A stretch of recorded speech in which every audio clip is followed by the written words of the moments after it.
When the internet began, bulletin board services, or BBS, became the first online communities of the so-called information superhighway.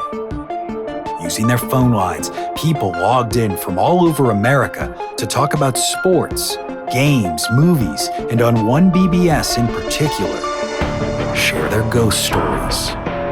Over time, those communities all went dark, except for one lone server that continues to operate somewhere in an unknown part of Pennsylvania's Rust Belt. A relic of the 1990s, veiled in mystery, it is a digital archive of humanity's strangest encounters with the unknown, as told by the people who experienced them. My name is Brandon Schexnayder, and you are listening to Fear Daily.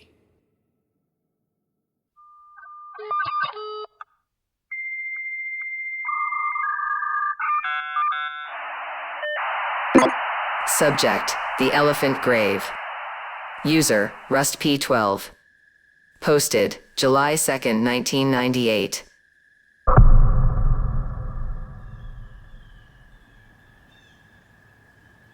Whenever someone talks about growing up in the country, they'll usually get around to saying more variation of, "We never even locked our doors back then." While I don't doubt that this was the experience of some people, I grew up hundreds of miles away from the nearest city, surrounded by what seemed back then to be endless seas of corn, and we still locked our doors every night. It wasn't that we didn't trust our neighbors. In fact, we loved them. It was just more of the general distrust of the dark and what it can bring. I'm sure my father's feverish readings of In Cold Blood had some bearing on this, even if he never spoke it out loud.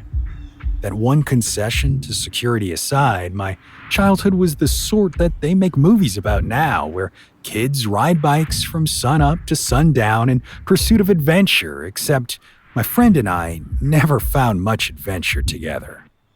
On my own, however, I found something I'll never forget. Or maybe I should say, it found me. Roughly 8 miles due west of my parents' property, on a patch of fallow land whose ownership was, according to my father, a subject of heated debate in the county court, was a place everyone called the Elephant Graveyard. Because no one lived on the land, it had become a de facto dumping ground for everyone's broken farm machinery and old vehicles. This made it a perfect place for younger kids like us to play make-believe, or for older kids to drink and set off fireworks. There was an unspoken agreement between the two groups that they would stick to certain times, younger kids during the day, older kids at night, and everyone held to it. On Thanksgiving weekend, 1975, I was 10 years old. My mother was busy preparing dinner for 20-plus people and didn't want me underfoot, so she told me to get out of the house until sunset. Outside, the air was clear in that way of cold fall days where it feels like if you got up high enough, you could see forever. It had been a damp year, and so all around our house swayed stalks of brownish corn, waiting to be harvested after the long weekend. Even though I hadn't lived on a farm since the 1980s, sometimes when my eyes are closed, I swear I can still hear those dry rows whisper to me. My best friend Dennis had gone with his family to Sioux Falls over the weekend, so I was on my own until dinner time. I went around the side of the house to where my bike was leaned up against the whitewashed wall. On afternoons like that, I would let my heart guide my direction, and on that day, as I pushed the bright red Schwinn into a crisp wind, I decided I would go to the Elephant Graveyard. The path there led along the edge of our field, through the back third of our nearest neighbor, Mr. Swanberg's property, until the rows of drying maize ended and the tall grass began. From there, you pedaled up a small rise into a copse of trees that marked the edge of no man's land, where distant, rusted-out hulks of abandoned big rigs stood like icebergs on a brown sea. Biking through the grass could be dicey, so I dismounted and began walking in the direction of the graveyard. I passed a battered blue tractor someone had long ago stripped for parts and a pile of poorly formed concrete cubes haphazardly stacked on top of each other like toy blocks. There was always something new to see in that place, but every time I went there, it was the trucks that fascinated me. Dennis and I would climb into the cabs, the hard lip of the exposed metal seats biting into the back of our legs. We'd pretend we were driving to all the places we'd heard of yet never been to. Des Moines, Omaha, Kansas City. I'd imagine blasting the horn, hearing it echo through the Grand Canyon or Yosemite National Park. No matter how much I loved living in the country, the open road has called to me as long as I've known it was there. On that day in November, Dennis or no, I wanted to feel, or at least imagine, that sense of freedom.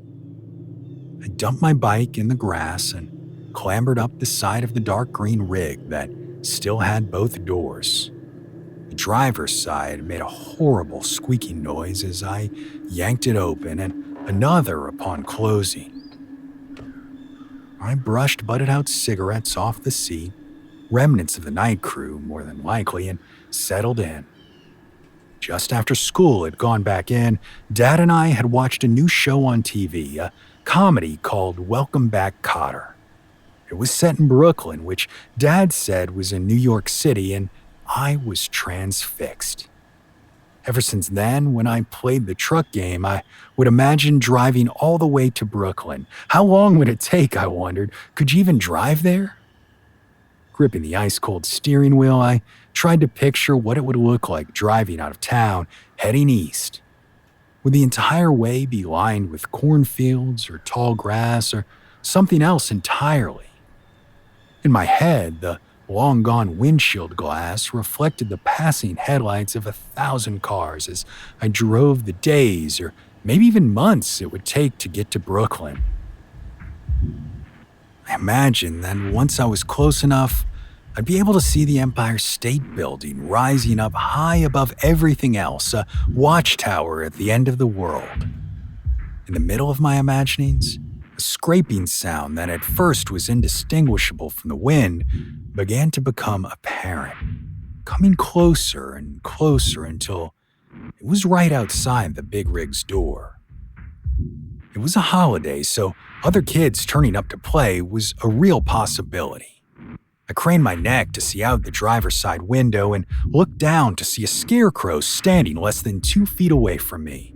It wore a black suit coat and trousers, straw sticking wildly out of the holes in its white button-down shirt. On its head, a broad-brimmed hat blocked my view of its face. It hadn't been there when I'd arrived. Where had it come from? I wondered. I looked to the left and right, then out the passenger side window.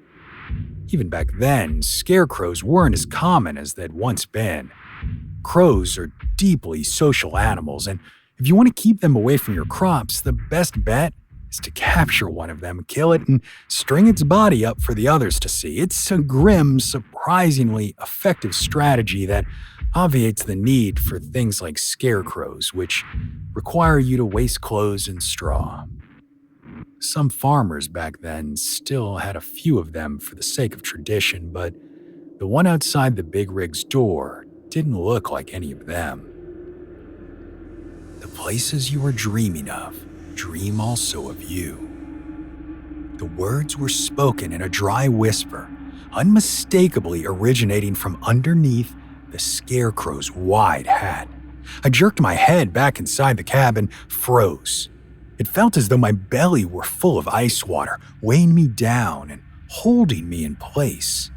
There was a rustling sound, then a creaking. The withered voice was closer, right below the rim of the window. Procession comes. This sight is not for you. Sleep.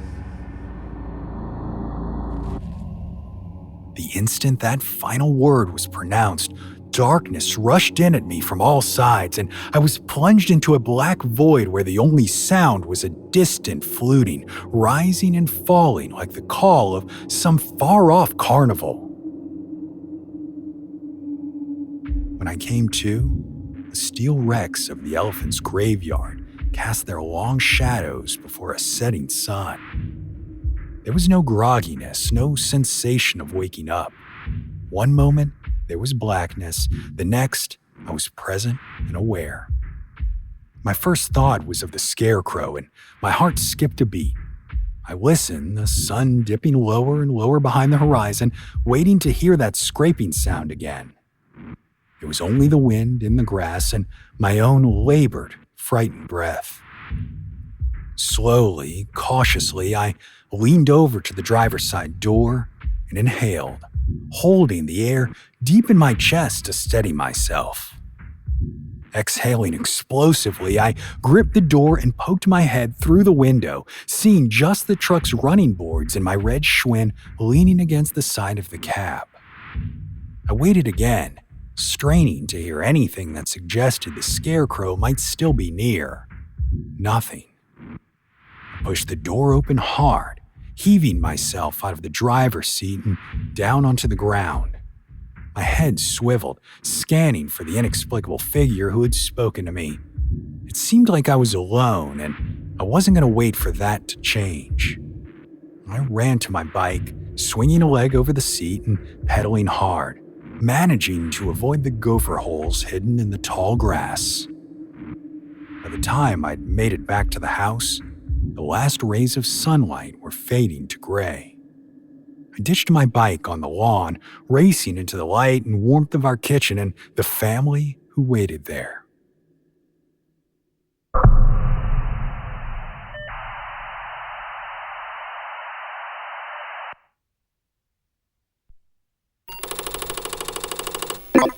Subject, Deadfall. User, Max12. Posted, October 12, 1998.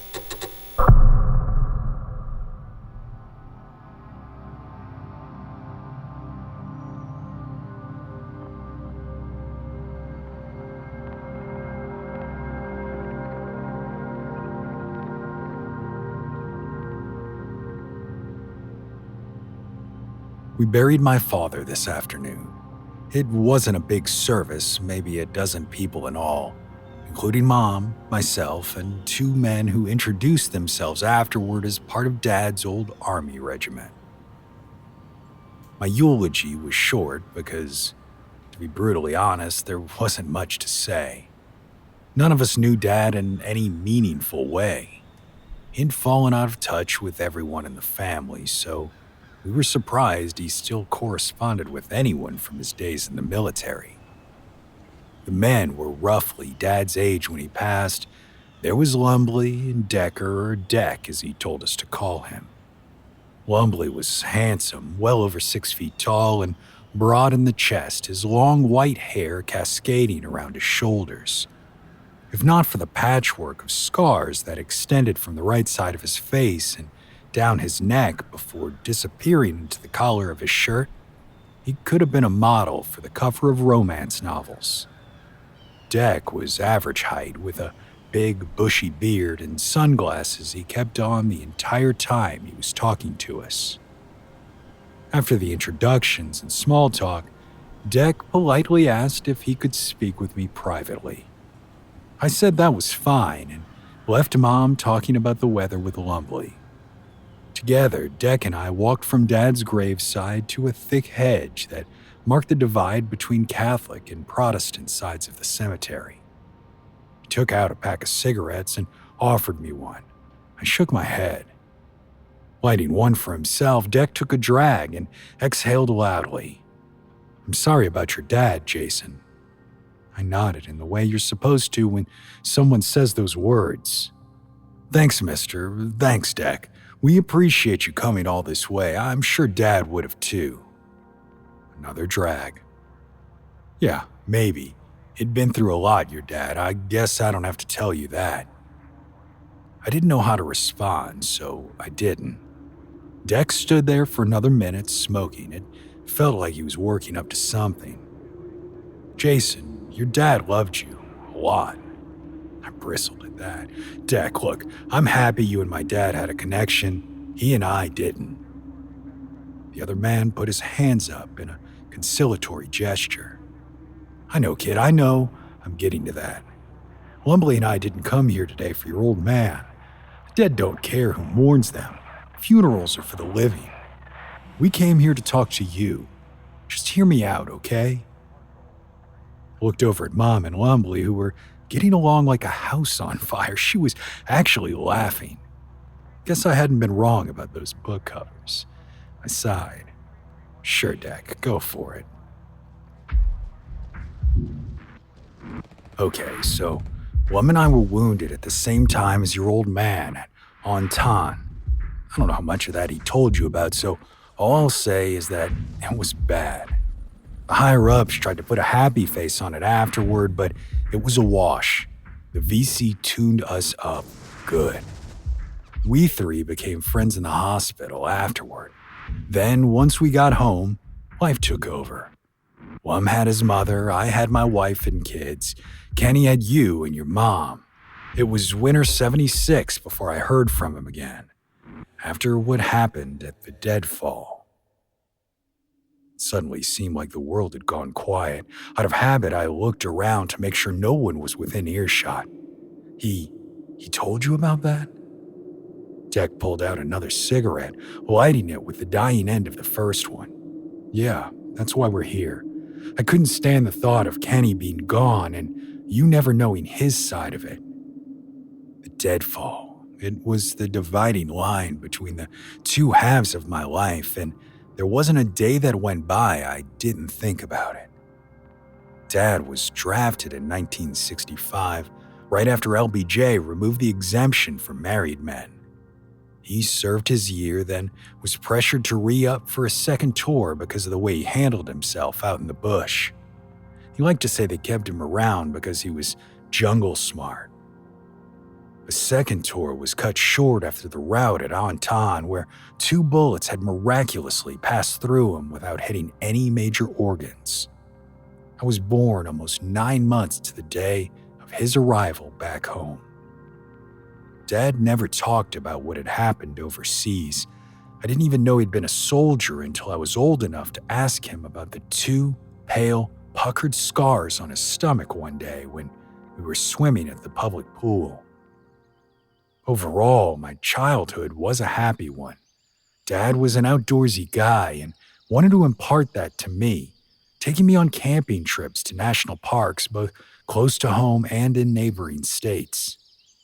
Mom was more of an inside person, so she would help us pack, then stay home with a stack of novels. When I turned 8, he took me canoeing for the first time, and I fell in love with it. So much so, he took me on 4 overnights that summer, and when fall came, agreed to one final adventure before the snow fell. We had no way of knowing it would be our last.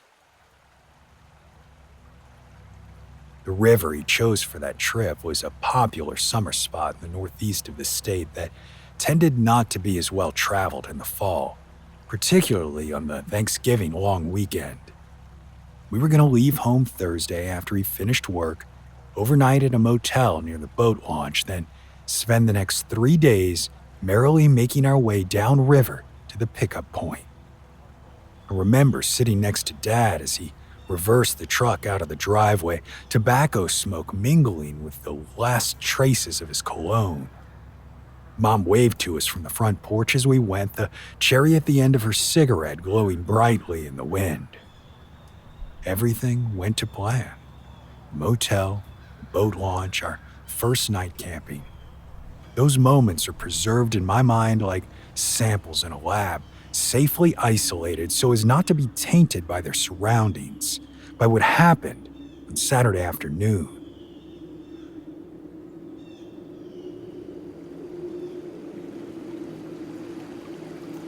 From the time we put the boat in the water until we encountered the Deadfall, a downed tree across a narrow point in the river, we hadn't seen a single other person, which suited me just fine.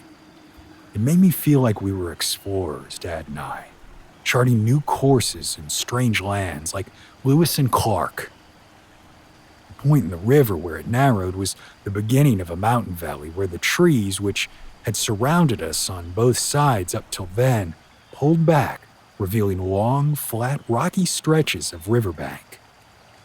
To our left, the rough ground rose up to a heavily treed ridge maybe 200 yards away, and to our right, it gently sloped down into a dense forest. Dad asked if I remembered this place on the map, which of course I did, as it marked the 2/3 point of our voyage. Ahead of us, the river took a long, lazy downhill curve away from the ridge toward the pickup. Dad pointed out the tree, explaining what a deadfall was and that it was too low for us to go under, so we'd have to portage. We were in the middle of doing just that, his thick arms holding the canoe above his head, when the first shot rang out. The valley's echo amplifying it till it sounded like thunder. In fact, I thought it was thunder until Dad stiffened, his head swiveling toward the ridge on our left. A second later, he tossed the canoe onto the rocks like it weighed nothing, then wheeled on me, screaming at top volume for me to run to the trees.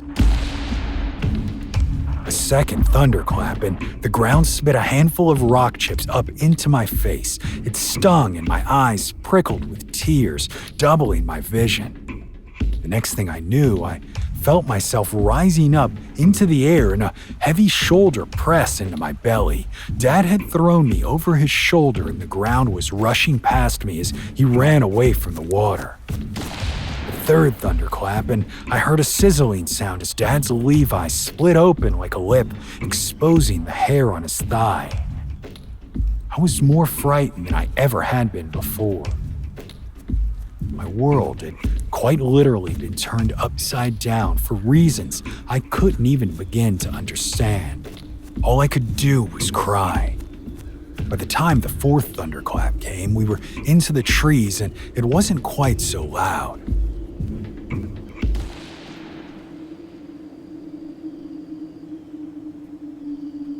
Dad ducked us behind a thick pine tree and set me down. He was panting, and I could see to my confusion that the split in his jeans had been darkened by a tiny rivulet of blood. There was a fifth thunderclap, then a sixth. My shoulders shook with each one. I was terrified beyond all reason. The only thing I could do was stare at the blood on my dad's pants. My head felt like it had been stuffed with cotton, and it took me several minutes to realize Dad was talking. I couldn't stop crying. He grabbed my shoulders hard, his voice harsh. "Jason, you have to listen to me." My neck wouldn't cooperate, wouldn't raise my head to look at him. Instead, I watched the tears spatter down onto the rocks at my feet. For the first time in my life, he hit me. A slap that made my ears ring. It had the intended effect of jarring me back to reality enough that I could look at him.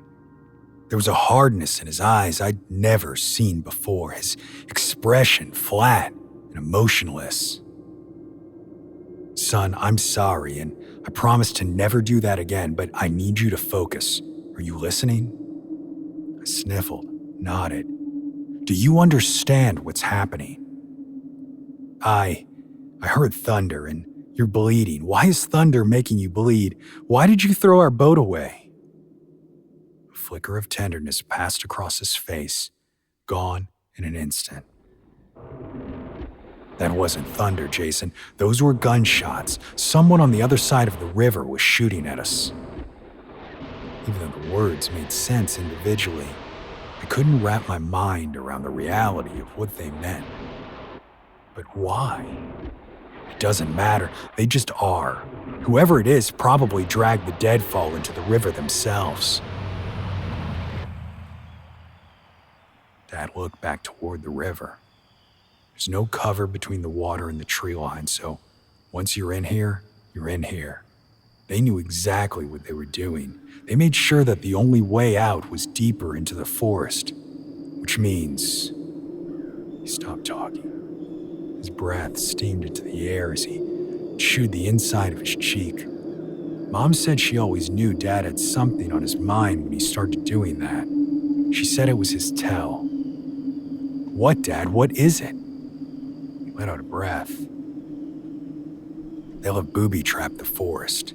It's impossible to know how much or how far back it goes, but they've sure as shit done it. Booby-trapped, like Tom and Jerry? Again, that flash of tenderness and something that, as an adult, I can recognize as pity. A little like that, except if we fall into one, we won't get up again like they do. Do you understand? He didn't wait for an answer before putting his hands on his hips and looking out toward the dense brush. When he spoke again, it was almost to himself. There's no way they rigged explosives. If they're willing to take shots at a kid, it's about the hunt. They'll want to finish it themselves. I mean snares, pressure switches, counterweights. Again, I understood some of the words, but not their implication. What does that mean, Dad? He swung back around to face me. His jaw was set in a grimace, his eyes hard. I barely recognized him. It means walk behind me and step where I step. Don't speak unless you have to. And if I tell you to do something, you do it. Not if you understand. I went to speak, but he clapped his rough hand over my mouth. The palm was so big, it squished my nostrils shut at the same time. I said not if you understand. His voice had dropped down to a growl. I couldn't breathe. My heart pounded in my chest, and I felt a flutter of panic at what may have been my first fully formed adult thought, that I could very well die here and now at the hands of my own father before anyone else could get to me. I nodded frantically, and his hand came away from my mouth. I filled my lungs with cold mountain air. Good boy. Now stay low and watch my feet. The only way we can go is east, so we're going to push on that way, into the woods, and see if we can find a way out.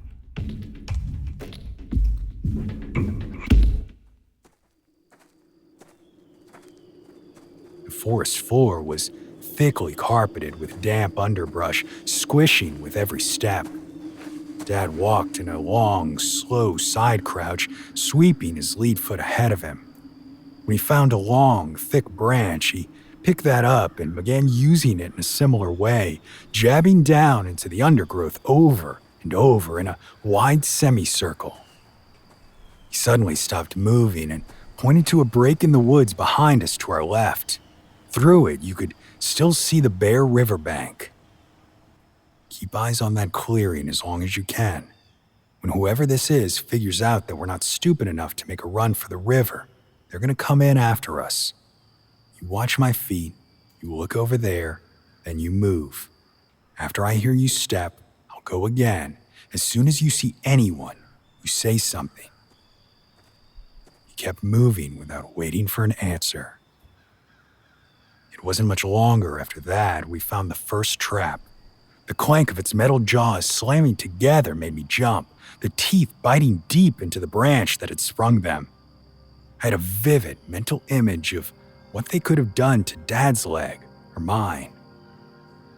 On each side of the trap, short metal rods stood up at an angle. Dad placed a foot on one, then the other, and the device opened, releasing the branch. He chewed his lip again, then crouched down, gripping a length of chain that led away from the trap into the undergrowth. He followed that chain, which turned out to be a foot in length, until he found out where it had been staked into the ground. Planting his feet into the ground, he pulled hard until the chain came up out of the dirt. Dad swung the disarmed trap over his shoulder and had started prodding with the stick again before stopping to turn to me. Never leave anything behind for the enemy to use against you. Any weapon is better than none. I nodded at him, unsure if he wanted me to say anything in return. Satisfied, he continued sweeping us a path. The overgrown land continued on a gentle downward slope. We found another 2 traps to add to our collection, and we're almost out of view of the clearing behind us when I finally spotted someone in it. Details were hard to make out at that distance, but I could see they were wearing red flannel and a ball cap, their face covered.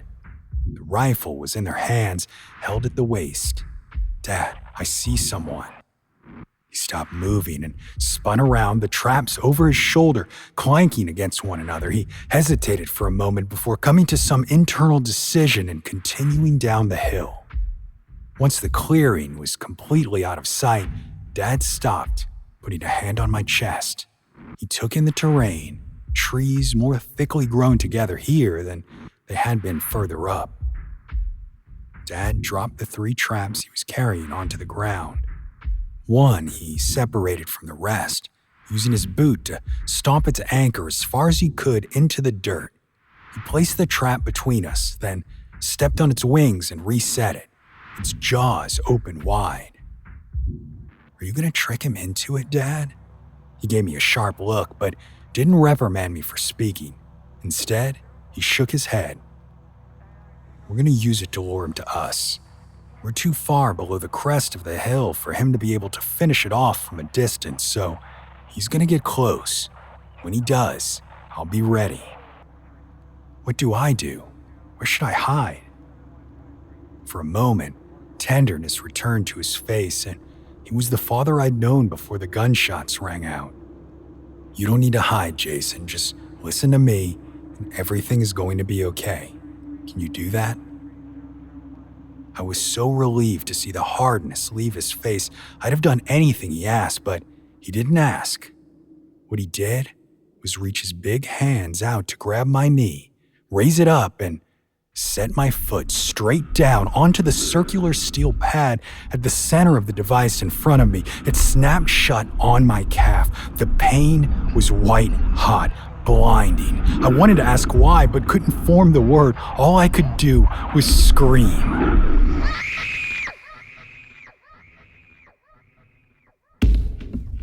Dad's face was again an unreadable mask. He picked up the 2 remaining traps and ran away through the underbrush until he was out of sight. My fingers ineffectively grabbed the metal teeth, digging into my flesh, coming away slick with blood. I cried so hard, I threw up, then screamed again. The dramatist in me wants to say the betrayal hurt more than the physical pain, but that just wasn't the case. It would be weeks before I was able to truly comprehend what had been done to me that day. At the moment, all I could think about was the cruel throbbing in my leg. It became my entire world. I was so engrossed in it that I didn't hear the footfall of the gunman as he crested the hill and made his way toward me. Suddenly, he was just there. Close up, I could see he had a belly, and the stray hairs of a bushy mustache poked out under his ski mask. Through the steam of his breath, I could see his dark eyes glitter. Rifle at his hip, heavy, cold. It was too much pain for me to be able to speak. All I could do was look at the man pitifully, my chest heaving in great sobs. He gave me no look of recognition, no indication he saw me as another human being. It was like looking into the eyes of an animal. He raised the rifle toward me, its barrel a tiny black circle in the air that seemed to grow until it was my entire world. I waited for the final thunderclap.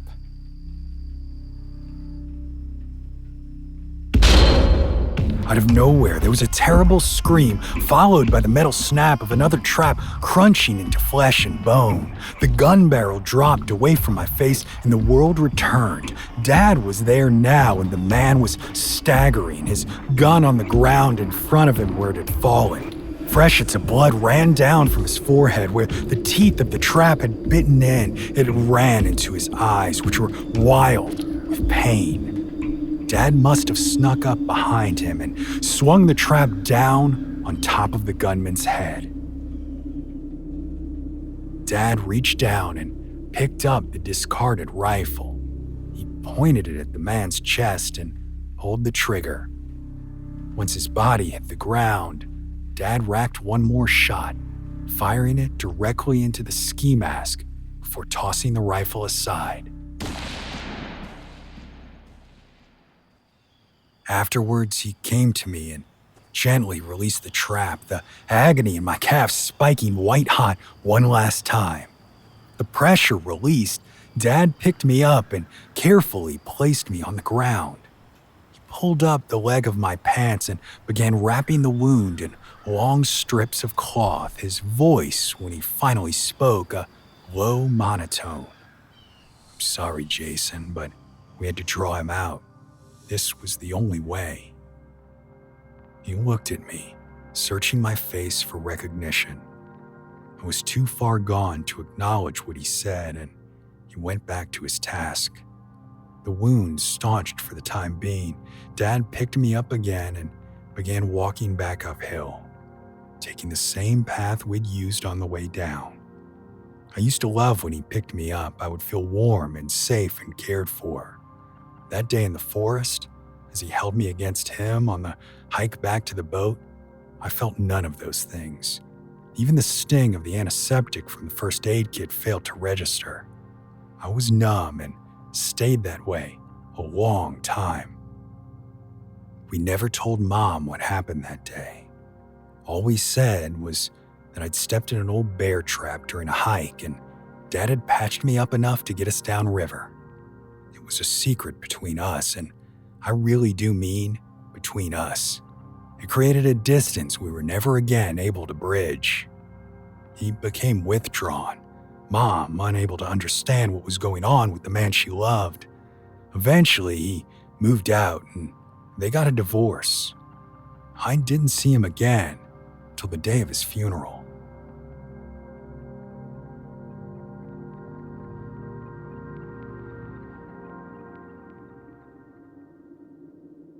Deck flicked away his half-smoked cigarette. "It's fucked up. There's no two ways about it. What he did that day ate away at him, son. In my life, I've known some people who've done bad shit, then tried to make amends.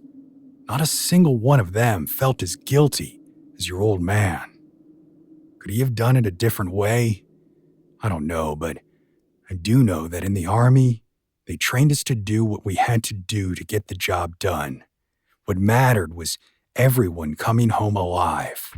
Sometimes that meant turning off the good part of yourself for a while. What they don't tell you is that you can only turn it off so many times before you can't turn it back on again. That's what happened to your dad. To keep you alive, he had to kill the soft parts of him. He would sometimes call me when he'd be drinking. You could never be sure what mood he'd been in, but every time, without fail, he'd come around to saying that everything good about him ended that day in the forest. A mix of anger and grief welled up in me. I took a moment to make sure it stayed in check. If he thought that, why didn't he ever talk to me about it? Why didn't he say sorry? Deck frowned. My wife, Brenda, she likes foreign movies. Years ago, she made me take her into the city so she could see one. It was Swedish, I think. It wasn't much of anything to me, but she loved it. There was one bit, though, this thing one of the characters said. I liked it so much I wrote it down after. Every gift involves a sacrifice. If not, what kind of gift would it be? You, your mom, the life you guys all had together, that was the sacrifice your old man gave so you could have a future. Whether he did that the right way or the wrong way isn't for me to say. I just came here to tell you that your dad loved you right up until the end. He offered me his hand. I shook it. He nodded and walked back in the direction of Mom and Lumley. The wind blew a curl of dried leaves across the grass in front of me. I stood there watching as the two men said their goodbyes before heading off toward one of the few remaining cars parked alongside the road.